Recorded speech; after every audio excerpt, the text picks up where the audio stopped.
Bienvenue dans cette deuxième vidéo de route dans laquelle je vais vous présenter la faction du Vagabond et celle de l'Alliance de la Forêt. Alors le Vagabond, c'est une faction plus complexe à jouer. Une nouvelle fois, elle est radicalement différente des deux précédentes factions, celle de la Marquise des Chats et de la dynastie de la Canopée. Alors procédons d'abord à la mise en place, donc 3 cartes piochées dans sa main, comme pour toutes les factions. D'abord on va commencer par choisir un personnage. Alors nous avons le voleur, le rôdeur, le miséreux, le brigand, le médiateur et le bricoleur. Alors on choisit un de ces personnages. Mettons celui-ci, le bricoleur, le bricoleur. On le met ici sur son plateau de faction. Hop. Ensuite, on regarde les objets de départ que nous donne ce personnage. Ici, on voit qu'il y a une botte, une torche, un sac et un marteau. Eh bien, nous allons les prendre. Dans les affaires du Vagabond, il y a des petits tokens avec notés qui sont différents des tokens d'objets classiques qu'on met sur la map. Ils sont notés avec la lettre, je ne sais pas si vous voyez, avec la lettre D. Donc c'est parmi ces objets notés D qu'il faut prendre ces objets de départ. Donc il y avait un sac, une botte, une torche et un marteau. 4 objets donc je prends qui correspondent aux objets de départ sur la carte du personnage que j'ai choisi. Ensuite, on va choisir 3 quêtes. Ici des quêtes, il y a des quêtes jaunes, des quêtes rouges et des quêtes oranges. Donc on va en choisir 3. Complètement au hasard, on mélange. On choisit 3 quêtes. Qu'on va mettre dans son plan de jeu, ici. Des quêtes que le Vagabond pourra réaliser au cours de l'aventure. Ensuite, on va placer son meeple Vagabond dans une forêt. Oui, dans une forêt, et non dans une clairière. Donc, démonstration, on choisit non pas une clairière, mais bien une forêt. Donc, mettons que je me mets ici, voilà. Donc j'ai placé mon Vagabond dans une forêt. Ensuite, il y a une manipulation à faire un petit peu particulière qui est propre au Vagabond, c'est de placer des objets notés R. Ici, il y a un R et pas un D, un R. On va les mettre au hasard sous les tokens ruines. Donc il y a 4 tokens ruines placés dans le jeu. Ici, là, là et là. Et bien dessous, au hasard, on va placer 4 tokens notés R. Il y en a 4 différents dans le jeu. Il y a un marteau, il y a une botte, un sac à dos et une épée. On va les mettre au hasard dessous.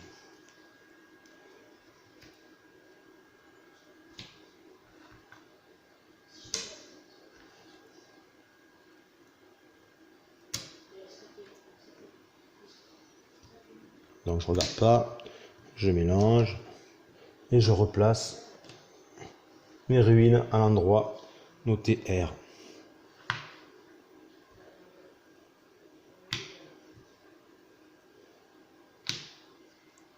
Voilà, dernière étape. Vous voyez ici, il y a une zone relation. Je dois placer un token de chaque faction qui est en jeu. Donc ici c'est une configuration avec la Marquise des Chats et la dynastie de la Canopée. Donc je prends ce token et je vais les placer sur indifférent. C'est l'état de mes relations avec les autres factions.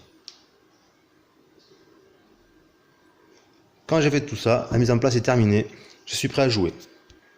Alors comment est-ce qu'on joue avec le Vagabond? Ce qu'il faut savoir, c'est extrêmement important, c'est que le Vagabond va jouer grâce aux objets qu'il possède. ce sont les objets qu'il possède qui vont lui permettre de réaliser des actions qui sont décrites dans la partie jour de son plateau de faction. Alors, les objets, ils peuvent être soit non épuisés, ils sont sur leur face blanche. Ils peuvent être épuisés, à ce moment-là il faut les retourner sur leur face grise, ou alors ils peuvent être endommagés, à ce moment-là ils peuvent être sur leur face blanche ou grise, mais ils vont dans la partie endommagée, ici. Vous voyez ? Et quand ils sont endommagés, il faut les réparer pour pouvoir les réutiliser. Hop, comme ceci. Alors, non épuisé, épuisé, tout simplement, ça sert tout simplement à montrer quand est-ce que j'ai utilisé un objet. Pour faire une action, peut-être que je vais avoir besoin, par exemple, d'un marteau. Eh bien, j'utilise un marteau, hop, je retourne, voilà. Je peux plus utiliser ce marteau jusqu'à mon prochain tour. Tout simplement. Alors, certains objets, comme le café, les pièces et le sac, ne se rangent pas dans la sacoche, c'est-à-dire ici, ils se rangent dans ces zones. Alors, le café se positionne ici, les pièces ici, et le sac va se mettre ici. Alors, ils s'utilisent pas tout à fait de la même façon.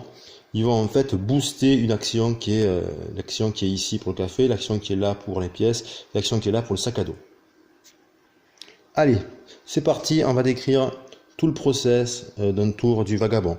Alors d'abord, il y a la phase aurore. Qu'est-ce qu'on me dit? On me dit de rafraîchir 3 objets. Alors au début, je ne peux pas rafraîchir 3 objets puisqu'ils sont tous frais. Donc rafraîchir, qu'est-ce que ça veut dire? Ça veut dire que si j'ai des objets que j'ai épuisés au tour précédent, je peux en rafraîchir, donc en remettre ça, hop, en non épuisé jusqu'à 3. Mais je peux en rafraîchir davantage par café que je posséderai ici. Donc par café, c'est 2 de plus. Donc quand je gagne un café, je le prends en fonction de là où je le gagne, je vais le prendre, je vais le mettre ici. Voilà, comme ça. Ensuite, deuxième action à faire dans l'horreur, c'est se faufiler. Alors se faufiler, c'est tout simplement un déplacement gratuit que je vais pouvoir faire avec mon vagabond, peu importe. Donc je vais pouvoir le faire soit vers une autre forêt, soit vers une clairière. Ici, là, ou là, il faut bien évidemment que ce soit adjacent. Donc, tant que je fasse ici, voilà, c'est gratuit. Alors, qu'est-ce que je vais pouvoir faire? Eh bien, dans ma phase de jour, je peux faire ce que je veux parmi tout ce choix d'action et aussi l'action qu'on m'offre mon personnage ici pour une torche. Donc je fais ce que je veux tant que je peux le faire, tant que j'ai les objets pour pouvoir faire ça. Je peux faire même plusieurs fois la même chose. Alors un déplacement, comment ça se passe? Un déplacement, tout simplement, j'épuise une botte, je la retourne et je me déplace d'un mouvement sur la carte.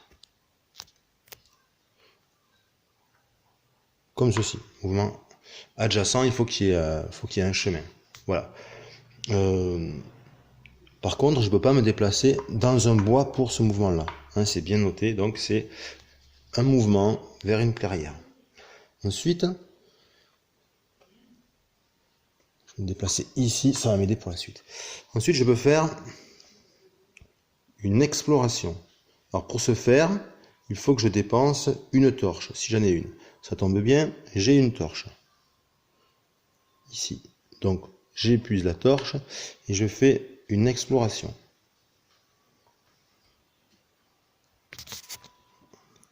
Alors, pour faire l'exploration, en quoi ça consiste? Eh bien, je prends une ruine et son jeton, comme ceci, et je gagne l'objet qui est dessous.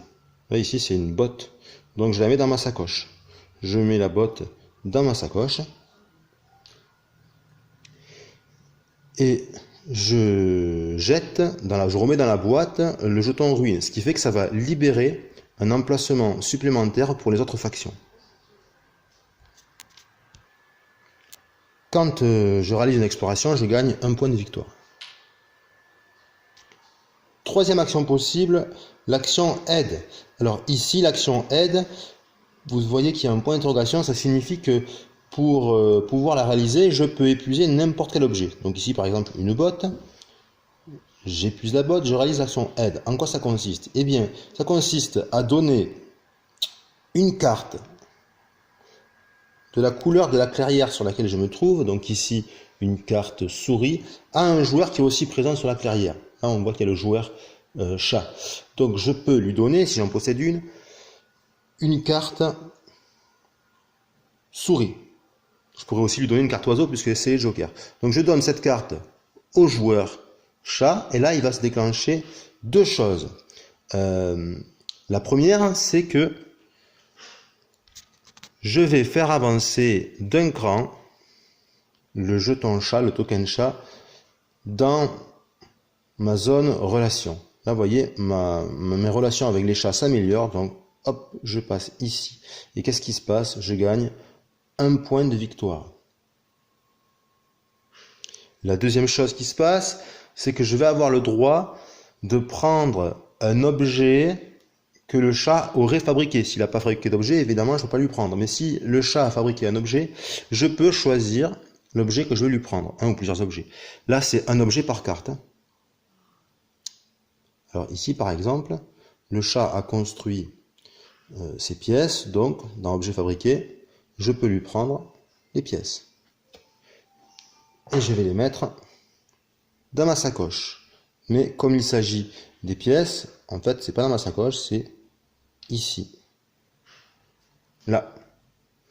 Voilà pour l'action aide. À noter que la prochaine fois que je voudrais aider le chat, il m'en coûtera deux cartes. Deux cartes de la clairière où je me trouve et où il y aura des chats.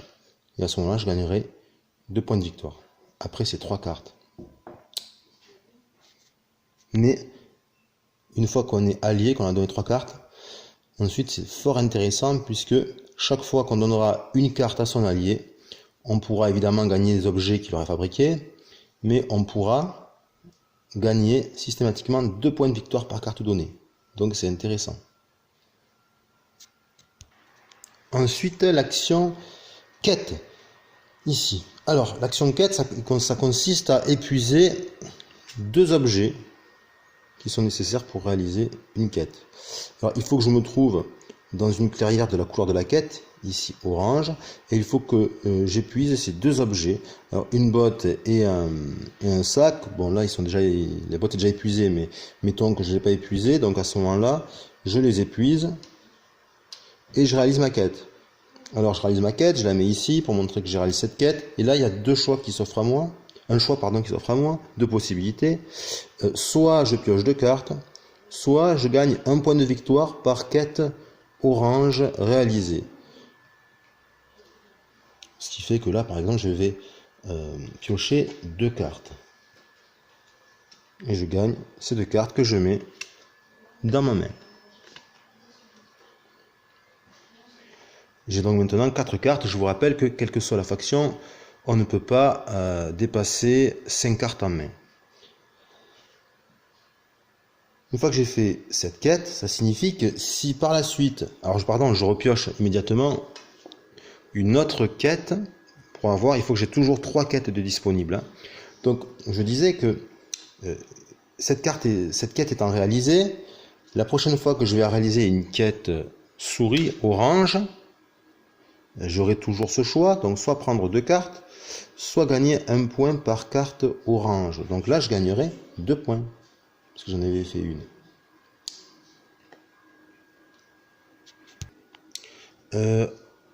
Autre chose, un élément important, moi, qui m'a un petit peu embrouillé dans l'apprentissage des règles, ça concerne les objets qui sont placés ici, là. Donc mettons que j'ai un café ici, voilà, et que je veuille réaliser cette quête. Cette quête, elle me demande d'avoir, pour être réalisée, une torche et un café. Alors, bon, admettons que j'ai pas utilisé ma torche, hop. Pour réaliser, qu'est-ce que je fais? Je vais épuiser ces 2 objets. Alors, la torche, ok, pas de problème. Et le café, je vais aussi l'épuiser, mais à ce moment-là, quand je l'épuise, je le fais passer dans ma sacoche. petit détail important. Hop, voilà. Là, c'est utilisé, c'est épuisé, donc je réalise cette quête. Comme ceci. Et à mon prochain tour de jeu, lors de la phase d'aurore, quand je rafraîchirai 3 objets, cet objet, le café, quand je vais le rafraîchir, au moment où je le rafraîchis, je le fais basculer ici. Alors c'est un petit détail important parce que le nombre d'objets dans ma sacoche est limité. Donc il faut que je fasse attention à ne pas dépasser le nombre maximum pour ne pas perdre des objets qui sont à ce moment-là retirés définitivement du jeu. Alors, autre possibilité de vagabond, l'option possibilité l'action frappe. Alors frappe, pour faire une frappe, là je peux pas en faire parce qu'il faut avoir une arbalète. Mais admettons que j'ai une arbalète, comme ceci, ici. Alors, qu'est-ce qui se passe? Eh bien, si je vais faire une frappe, j'épuise le jeton arbalète et je peux retirer une pièce d'une clairière où je me trouve. De la clairière où je me trouve, une pièce. Alors on me dit en priorité les guerriers en premier. Donc je retire une pièce sans faire de jet de dés. Voilà, par exemple ici, je retire une pièce. Voilà, tout simplement. Alors attention, ça nous amène à expliquer quelque chose. C'est l'histoire des relations du vagabond avec les autres factions. À partir du moment où je retire un guerrier d'une autre faction, un guerrier, le premier guerrier, la faction que j'ai attaquée devient hostile. Donc peu importe où elle se trouve, hein, bon là elle est ici, mais si elle était là, là ou là, eh bien elle part directement dans hostile. Et à ce moment-là, ce qui change, c'est que chaque fois que j'attaquerai cette faction et que je lui ferai des pertes, je gagnerai un point de victoire, y compris pour ces guerriers. Quelle que soit la pièce que je lui enlève, je gagnerai un point de victoire. Alors que pour les autres factions, on gagne des points de victoire uniquement quand on détruit des bâtiments ou des jetons circulaires. L'inconvénient d'avoir une faction hostile, c'est que pour me déplacer sur une clairière dans laquelle il y a une faction hostile, ça va me coûter une botte de plus. Alors notez qu'il est possible de continuer à aider les factions hostiles, même si on ne gagnera plus les points, hein. On restera hostile jusqu'à la fin de la partie, on ne peut pas revenir là-dessus. Par contre, alors à quoi ça sert? Ça sert à continuer à collecter des objets que la faction hostile ou que les factions hostiles auraient fabriqués. Notez aussi que la faction devient hostile lorsque le vagabond lui retire un guerrier et pas autre chose. Donc si par exemple dans une frappe je retire un bâtiment, la faction ne devient pas hostile, c'est uniquement les guerriers retirés par le vagabond. Alors, autre action disponible, l'action réparation ou fabrication. Alors pour ça, il me faut un marteau. Alors, on va commencer par réparation. Alors, admettons que je possède ces deux objets dans ma case endommagée. Donc, à ce moment-là, j'épuise mon marteau et je répare tous mes objets endommagés. Alors notez que celui qui est non épuisé reste non épuisé et celui qui est épuisé reste épuisé. Voyez?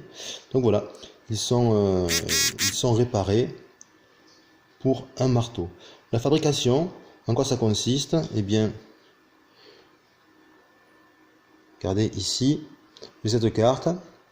Est-ce que je peux fabriquer ce café si je possède un marteau non épuisé, donc mettons hop je le retourne, il n'est pas épuisé on va dire, et que je me trouve dans une clairière souris. Donc à ce moment là, si c'est le cas, donc là c'est le cas puisque je suis dans une clairière souris, hop, je suis ici, clairière souris, je peux fabriquer le café.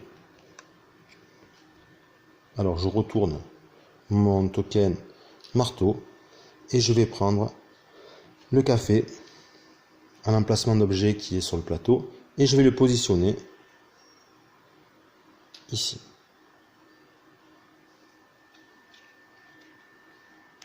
Et je gagne aussi 2 points de victoire, pas oublier. 1, 2. Et je défausse la carte de l'objet fabriqué. Alors, avant-dernière action, l'action combat. Alors, ce qui est important dans les combats, ce qu'on va activer, ce sont les épées. Donc moi j'en ai pas, donc je vais tricher, je vais en mettre 2. Je vais enlever l'arbalète. Alors pour combattre, ce sont donc les épées qui vont être, on va dire, l'équivalent de mes guerriers pour les autres factions. Mais il n'y a pas de guerrier pour le vagabond. Même la figurine vagabond, le token vagabond, c'est pas un guerrier. Il peut jamais être retiré du plateau. Donc si par exemple je mets mon vagabond ici, je peux combattre. Alors pour ce faire, je vais retourner, je vais épuiser un jeton épée. Je vais lancer, comme à l'habitude, les dés de combat.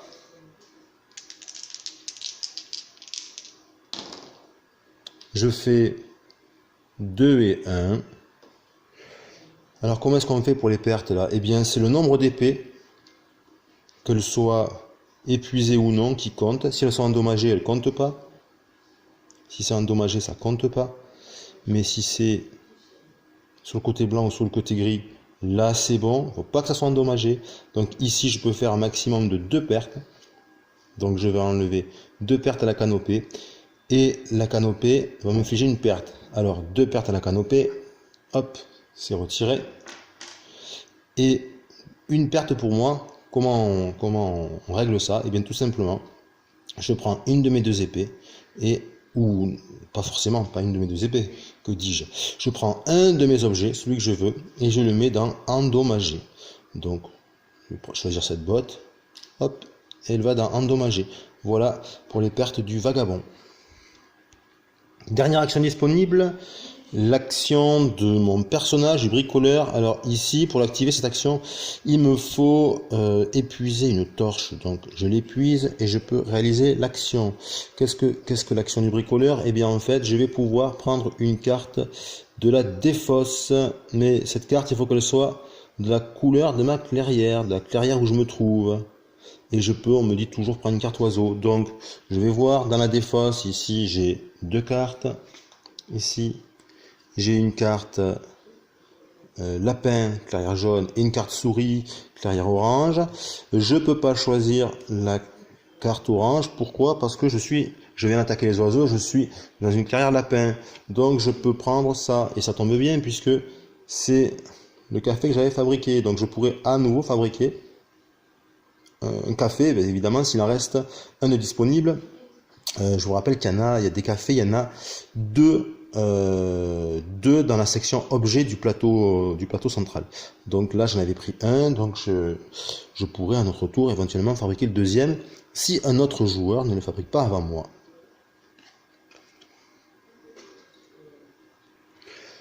Voilà, avant de terminer cette présentation de la faction vagabond, juste vous parler quand même des 2 pouvoirs spécifiques au vagabond. Ici, lui, il a agile et voyageur solitaire. Alors, agile, c'est très simple. Voilà, pour se déplacer, il ne regarde pas les règles du contrôle de clairière que j'avais évoqué dans la première vidéo. Donc lui, l'histoire qui contrôle les clairières, tout ça, il en a rien à taper. Il peut se déplacer où il veut. Ça, c'est fort simple. Et ensuite, voyageur solitaire, ce que je vous ai dit tout à l'heure, quand je parlais de l'action frappe et des combats, le pion vagabond, le token vagabond n'est pas un guerrier. Il compte pas dans le contrôle, dans les pertes, tout ça. Il peut jamais être retiré du jeu. Ce n'est pas un guerrier. Ça sert juste à montrer où se trouve le joueur vagabond durant la partie. C'est tout. Passons maintenant au crépuscule. Alors pour le crépuscule, il y a 4 actions à réaliser. La première, repos du soir, donc ça signifie que si je suis dans un bois, donc si mon meeple vagabond est dans un bois, il peut réparer tous les objets. Donc mettons que je suis dans ce bois ici, là j'ai 2 objets endommagés, donc hop, ils sont immédiatement réparés. Bon, pour être dans le bois, en fait, il faut plutôt passer son tour, puisque ça voudrait dire que je suis resté dans le bois depuis le début. Ensuite, la deuxième action, c'est piocher une carte. Donc je pioche une carte, plus une par pièce ici. Donc là, on voit que j'ai une pièce. Donc, je vais piocher une deuxième carte et je mets dans ma main. Ensuite, on me dit de défausser si j'ai plus de 5 cartes. C'est le cas ici puisque j'ai 1, 2, 3, 4, 5, 6 cartes. Donc je choisis la carte qui me convient le moins, mettons celle-ci, et je la défausse pour rester avec 6 cartes maximum à la fin de mon tour. Je peux excéder ce nombre pendant mon tour, mais à la fin, je dois revenir à 5 cartes maximum. Et ensuite, quatrième chose à faire de la phase crépuscule, c'est retirer les objets de la sacoche ici au-delà de 6. Alors 1, 2, 3, 4, 5, 6, 7. J'ai 7 objets. Je dois donc en jeter un, mais je vais en jeter un définitivement. Il retourne dans la boîte de jeu. Donc je veux que je jette celui-ci. Voilà. Notez que par sac, là j'ai fait une petite erreur, hop, pardon, je reprends. Le sac doit être là, à cet endroit, donc je recompte. 1, 2, 3, 4, 5, 6. Donc je ne jette pas d'objet, pardon. Notez que par sac que je possède, je peux garder 2 objets de plus. Donc là, ce serait 6, 7, 8. 1, 2, 3, 4, 5, 6, 7, 8. J'ai encore 2 places de libre. Hein. Voilà. Donc les sacs à dos, je les mets ici. Voilà. Passons maintenant à la faction Alliance de la Forêt, que j'ai tendance à appeler les rebelles de la forêt. Je trouve que ça leur va bien. Alors c'est une faction qui est, je trouve, difficile à jouer, mais très intéressante. Je pense qu'elle révèle tout son potentiel à partir de 4 joueurs. Alors la mise en place, toujours pareil, hein. Notez au dos, 3 cartes de départ, une mise en place très simple. Il suffit de piocher 3 nouvelles cartes, mais que l'on va mettre cette fois-ci non pas dans sa main, mais ici, dans la zone de partisan. Ensuite, il faut placer ces jetons qui sont appelés des bases. La base renard, la base lapin et la base souris dans les emplacements de base. Et ensuite, on va placer tous ces jetons qui sont des jetons de sympathie dans la zone de sympathie.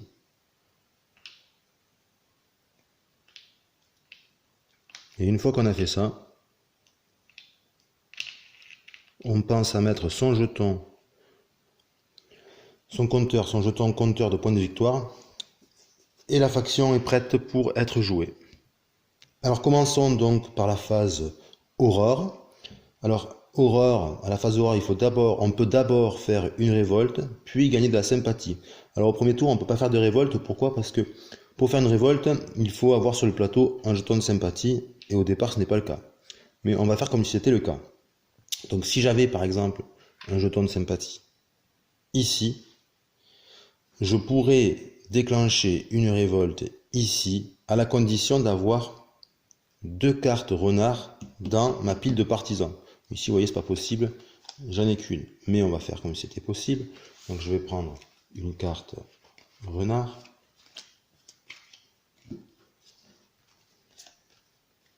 Donc ici, dans ma pile de partisans, j'ai 2 cartes renard. J'ai un jeton de sympathie sur une clairière renard. Donc je peux défausser 2 cartes renard pour faire une révolte.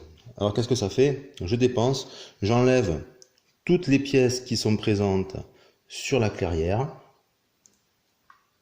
toutes les pièces, que ce soit les guerriers, que ce soit les jetons circulaires, que ce soit les bâtiments, et je place la base de la couleur correspondante, donc la base renard rouge. Je place ici. Ensuite, je gagne un nombre de guerriers égale au nombre de jetons sympathie que je possède dans les cases renard. Donc là, ici, j'ai qu'un jeton de sympathie dans une case renard, dans une clairière renard, pardon. Donc je peux mettre un guerrier. On peut mettre un seul jeton de sympathie dans une clairière. Donc si j'avais possédé un jeton de sympathie dans une autre clairière renard, par exemple un peu plus haut, j'aurais pu mettre 2 guerriers. Bon là, c'est pas le cas, j'ai un seul jeton sympathie dans une clairière renard, donc je mets un guerrier. Et puis, je prends un guerrier et je le place dans la zone officier. Ici, on verra plus tard à quoi ça sert, mais c'est très important. Ensuite, à l'aurore, deuxième action, je peux gagner de la sympathie. En quoi ça consiste? Eh bien, je peux dépenser une carte partisan de la couleur qui m'intéresse, donc orange, pour placer dans une clairière de la même couleur un jeton sympathie. Donc là, je défausse une carte souris orange, donc je peux mettre un jeton sympathie dans une clairière orange. Ici, il y a une clairière orange, je le pose là. Alors au départ, je peux placer les jetons sympathie où je le souhaite, et puis à partir du moment où j'ai un jeton de sympathie posé, je dois essayer de poser les autres, enfin je dois pas essayer, je dois poser les autres adjacents, ils doivent être adjacents. Donc, première, quand j'ai fait ma révolte, j'avais posé ce jeton de sympathie ici, donc là, je dois poser mon deuxième jeton de sympathie, soit ici, sur la clairière souris, soit là, soit ici, clairière souris, soit là, sur la clairière lapin. Donc là, j'ai choisi cet emplacement. Alors là où ça se complique, c'est que le nombre de cartes nécessaires pour poser un jeton sympathie est noté ici. Donc pour ce lot des 3 premiers, il faut une seule carte de la couleur de la clairière où je veux mettre mon jeton sympathie. Là, il faudra 2 cartes. Et là, 2 cartes de même couleur, donc. Et là, 3 cartes de la couleur de la clairière où je veux poser mon jeton sympathie. Une chose importante, ici, loi martiale, s'il y a une clairière qui contient 3 guerriers adverses ou plus, et bien à ce moment-là, je dois dépenser une carte de plus. Donc vous imaginez, quand je suis à partir d'ici, là, si je veux par exemple me mettre dans une clairière où il y aurait 3 guerriers chats, il va m'en coûter 3 cartes, par exemple une clairière renard, donc 3 cartes de renard, plus une 4e carte renard, si le chat a au moins 3 guerriers. Donc ça peut coûter relativement cher en carte partisan. Alors une des façons de gagner des cartes partisans, c'est d'utiliser les pouvoirs de la faction Alliance de la Forêt. Alors, il y en a 2, il y a Indignation et Guérilla, et c'est Indignation qui va vous permettre de gagner des cartes partisans. Comment? Eh bien, chaque fois que un joueur va se déplacer dans une clairière avec un jeton sympathie, ou chaque fois qu'un jeton sympathie va être retiré par un autre joueur, eh bien, ce joueur va devoir vous donner une carte de la couleur de la clairière où il s'est déplacé, il y avait un jeton de sympathie, ou de la couleur de la clairière où il a retiré le jeton de sympathie, pour le mettre dans votre zone de partisan. Donc par exemple, si le chat qui est là se déplace ici, il y a un jeton de sympathie, le chat doit vous donner une carte renard de sa main à placer ici. S'il n'en a pas, vous piochez une carte dans la pioche et vous mettez ici, comme ceci. Pareil, si le chat est là, et mettons qu'il y a un combat, enfin peu importe, et que ce jeton venait à être retiré, même chose. Ça, c'est le pouvoir indignation. L'autre pouvoir, c'est le pouvoir de guérilla. Ça, c'est un pouvoir qui est fort intéressant et qui s'applique durant les combats. Alors, lorsque l'Alliance de la Forêt se défend lors d'un combat, et uniquement lorsqu'elle se défend, donc on jette les dés comme d'habitude, et l'Alliance de la Forêt prend le dé le plus élevé. Vous voyez, c'est le défenseur, mais le joueur Alliance de la Forêt prendra le dé le plus élevé quand il défend et l'attaquant le dé le plus faible. Donc c'est très intéressant. Donc maintenant que je vous ai expliqué la phase aurore et les 2 pouvoirs spécifiques à la faction, passons à la phase de jour. Alors durant cette phase jour, le joueur Alliance de la Forêt peut réaliser ses actions. Il n'y a pas d'ordre. Il n'y a pas de limite. Autant de fois qu'il le veut, dans l'ordre qu'il le veut. Voilà. Alors, première action jour, fabrication, avec la sympathie. Ce sont les jetons de sympathie qui vont servir à fabriquer les objets. Donc toujours pareil, si je vais chercher dans la pioche, voilà par exemple cette carte, imaginons que le joueur Alliance de la Forêt possède cette carte dans sa main. Ici, il regarde. Pour construire ce café, il faut qu'il ait un jeton de sympathie dans une clairière souris.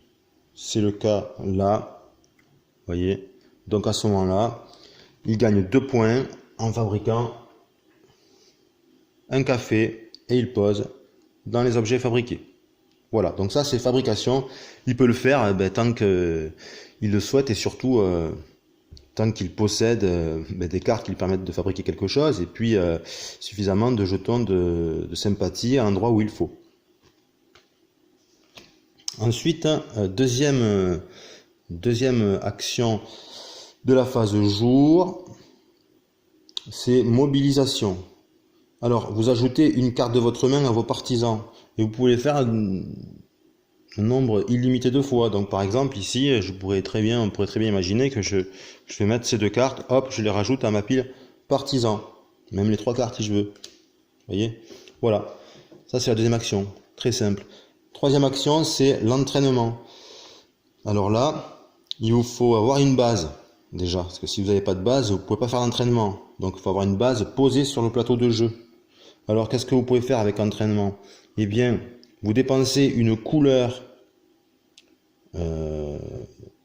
une carte de la couleur d'une base construite pour placer un guerrier dans la case officier. Donc vous dépensez une carte que vous avez dans votre main de la couleur d'une base. Donc ici par exemple, là j'ai une base renard rouge. Donc je peux dépenser une carte renard pour placer un guerrier dans la case officier. Donc démonstration. Je vais essayer d'aller chercher. Tiens, ça peut être une oiseau, ça peut être un joker.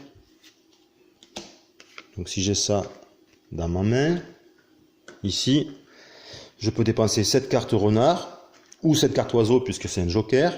Je la dépense comme ceci et puis je vais pouvoir placer un de mes guerriers dans la case officier. Alors maintenant la phase crépuscule, ici, d'abord les opérations militaires, puis ensuite la pioche de cartes, de nouvelles cartes. Alors les opérations militaires, ce sont des actions que je peux faire uniquement en dépensant des officiers. Voilà, donc là ici, le carburant, si j'ose dire, ne va pas être les cartes partisans ou les cartes de la main, mais les officiers. Alors qu'est-ce que je peux faire? Je peux, en dépensant un officier, soit me déplacer.